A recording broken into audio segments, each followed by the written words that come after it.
Welcome to UNV How-To series. In this episode, we will show you how to switch analog camera video format on XVR. Let's get started. Click Ctrl+PTZ icon on the main interface. Click OSD menu control. Click the menu button to activate the configuration interface. Use up and down navigation keys to highlight video format. Press left and right to toggle mode options.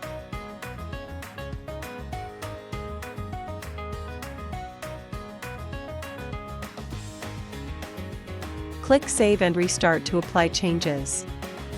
Allow several seconds for system reboot. You can also switch video format on Live View window toolbar. Click Camera Info icon. Locate the Signal drop-down menu. Choose desired format.